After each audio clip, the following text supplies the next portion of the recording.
maupun ruang untuk berpartisipasi yang kemudian kita sebut sebagai partisipasi informatif.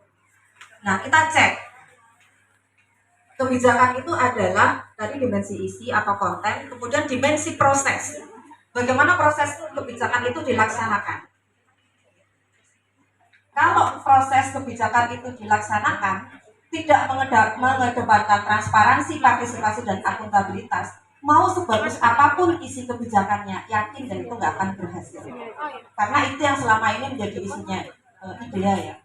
Mau anggaran kemiskinan itu bertriliun-triliun yang digelontorkan oleh pemerintah, tapi kalau transparansinya, anggaran dikorup, kemudian prosesnya tidak terbuka, tidak akuntabel, yakin bahwa anggaran penanggulangan kemiskinan itu tidak efektif menanggulangi kemiskinan.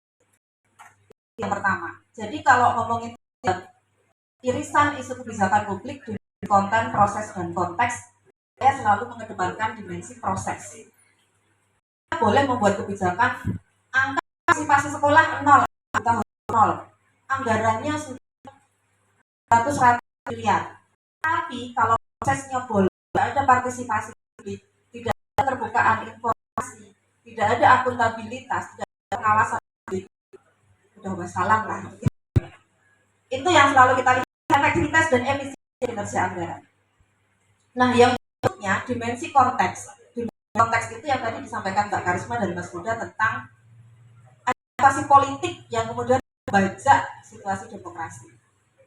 Nah, yang namanya sumber daya publik itu terbatas. Sumber daya publik kita sebut di sini sebagai anggaran negara yang kemudian menjadi mandat untuk belanjakan kepada masyarakat. Ada ruang perebutan sumber daya di mana aktor-aktor itu juga berebut sumber daya. Kira-kira kalau kita ini aktor berebut apa? Kita ini aktor. Kalau kita diminta merebutkan sumber daya publik, posisi kita sebagai aktor itu di mana? Penerima manfaat, pemegang sumber daya, penonton manfaat. Penonton. Ya. Sekarang saya kalau teman-teman mau, ini belum mantu ya Mas Dodok deh. Mas Dodok kalau mantu punya uang terus panitia atau uangnya itu sebenarnya punya siapa? Ya. Uangnya itu punya apa? Punya guru. Mas Dodok. Mas Dodok sebenarnya yang punya hak untuk mengelola sumber daya. Artinya kita sebagai aktor masyarakat kita punya hak. Kita adalah pemegang kuasa atas anggaran sebenarnya. Atas duit yang anggaran. Kita tuh pemegang tertinggi, pemegang mandat yang tertinggi. Panitianya itu pemerintah. Kalau hajatannya bubar, mantenannya bubar, duitnya juga habis kan, selesai. Jadi rakyat tetap ada, masyarakat tetap ada. Jadi sebenarnya uang yang kemudian dipakai untuk pengentasan kemiskinan, dana keistimewaan, untuk mengatasi masalah kelompok rentan itu adalah punya kita. Tapi kita selama ini menjadi sesuatu yang susah untuk dijangkau. Nah, atas situasi ini sebenarnya yang disampaikan oleh Mas Huda dan Pak Karisma tadi, ada beberapa situasi yang kita masih punya celah untuk melakukan advokasi. Jadi teman-teman tidak perlu berkecil hati bahwa tidak ada ruang-ruang untuk kita berpartisipasi maupun partisipasi dan akuntabilitas. Contoh, kalau tadi membincang anggaran penanggulangan kemiskinan itu selalu naik per tahun, termasuk dari sebenarnya kalau di slide saya ini cukup lengkap datanya, sayangnya tidak kelihatan. Iya. Nah, kalau kita bincang terkait dengan perebutan sumber daya, posisi aktor yang paling kuat sekarang itu siapa? Masyarakat yakin tidak. Meskipun kita punya kewenangan tertinggi, tapi kita sebagai aktor itu pasti kalah dibanding dengan aktor-aktor politik. Entah bupati, entah anggota dewan. Teman-teman mengikuti sidang pembahasan DPRD yang membahas anggaran kemiskinan, dan ya itu udah kalau ketemu anggota dewan itu rasanya pengen lonjok. Karena di situ perebutan budaya yang berebut ya eksekutif dan legislatif aktornya.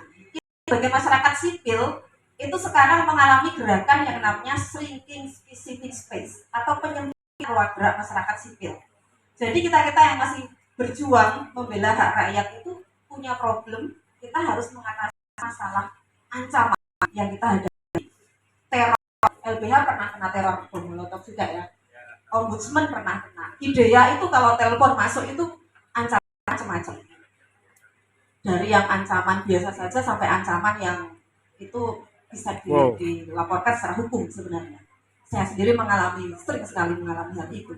Tapi itu ancaman dari internal kita sebagai masyarakat sipil. Dia di masyarakat umum ancamannya lebih banyak. Mau memonitoring anggaran kemiskinan atau dana sebenarnya kita mau monitor sendiri punya agenda yang harus kita selamatkan. Teman kita alami represi tadi dari Balerung dan sebagainya. Nah, oleh karena itu ruang-ruang yang bisa kita maksimalkan adalah teman-teman semuanya, kita bisa menggunakan aspek yang space yang sudah disediakan oleh pemerintah. Space-nya di mana? Ada yang namanya invited space, ada yang namanya popular space. Invited space itu ruang-ruang yang disediakan yang bisa kita akses. Satu tadi, aplikasi Senggo, kalau teman-teman membuka lebih spesifik, sebenarnya di situ teman-teman bisa menemukan program dan kegiatan anggaran dana keistimewaan. Contoh ya, ini contoh. Saya nyatati beberapa. Kalau tadi ngomongin demokrasi dan di Kesbangpol, Badan Kesbangpol DIY, itu ada program yang namanya Sinau Pancasila. Saya nggak ngerti Sinau Pancasila itu kayak apa, belum tahu.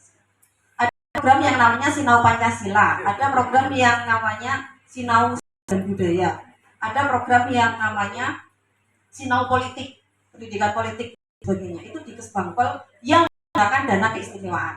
Kalau ngomongin demokrasi dan HAM. Kalau ngomongin penanggulangan kemiskinan dengan dana keistimewaan, ini sebenarnya di slide ada ya.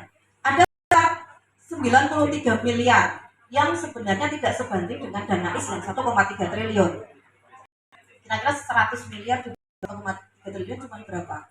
Nggak nyampe 10% anggaran untuk penanggulangan kemiskinan. Itu pun masih dibagi-bagi ya, dan teman-teman. Anggaran penanggulangan kemiskinan dari dana keistimewaan itu dengan angka 93 miliar itu dipakai nanti untuk desa mandiri budaya, dipakai juga nanti untuk penataan kelembagaan, belum nanti untuk penguatan pertanahan dan tata ruang dan sebagainya. Jadi sebenarnya kalau kita mau menelisik lebih jauh di Senggo itu cukup detail, kita bisa mengecek di DPA atau daftar prioritas anggaran.